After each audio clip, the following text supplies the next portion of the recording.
Polémique à la Liga, la nécessité de la technologie sur la ligne de but. Avant de commencer, si c'est la première fois que tu passes ici, je t'invite donc à t'abonner, ça prend 2 secondes et ça fait plaisir, merci beaucoup à toi.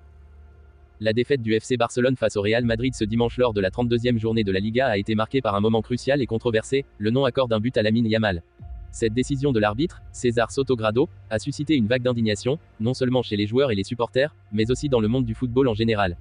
Alors que le FC Barcelone aurait pu prendre l'avantage à 2-1 peu avant la demi-heure de jeu, le refus de valider le but a relancé le débat sur l'utilisation de la technologie dans le football espagnol.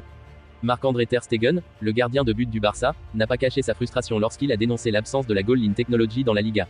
Ces propos reflètent une réalité incontestable, le football est devenu un véritable business, générant des sommes colossales, mais les investissements dans les technologies cruciales pour le jeu lui-même semblent souvent négligés. L'incident lors du match entre le Real Madrid et le FC Barcelone met en lumière un problème persistant dans le football moderne, l'arbitrage humain peut parfois être sujet à des erreurs cruciales qui peuvent changer le cours d'un match, voire d'une saison entière. Dans un sport où chaque détail compte, l'absence de technologie telle que la goal line technology crée un sentiment d'injustice et d'incertitude parmi les joueurs, les entraîneurs et les supporters. Pendant ce temps, dans d'autres championnats et compétitions à travers le monde, l'utilisation de la technologie est devenue monnaie courante pour garantir des décisions plus justes et précises. Des systèmes tels que la VAR, Vidéo Assistant Referee, et la Goal Line Technology ont été largement adoptés pour minimiser les erreurs arbitrales et assurer l'équité du jeu.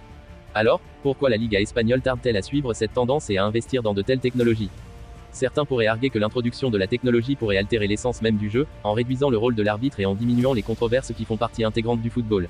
Cependant, dans un sport où les enjeux sont si élevés et où les décisions peuvent avoir un impact majeur sur les résultats, la quête de l'équité et de la précision devrait primer. En fin de compte, l'incident lors du match entre le Real Madrid et le FC Barcelone devrait servir de catalyseur pour une réflexion plus profonde sur l'avenir de l'arbitrage dans le football espagnol. L'investissement dans des technologies telles que la Goal Line Technology ne devrait pas être considéré comme un luxe, mais comme une nécessité pour garantir l'intégrité et l'équité du jeu. Après tout, dans un sport où chaque centimètre compte, chaque décision devrait être prise en toute certitude et transparence.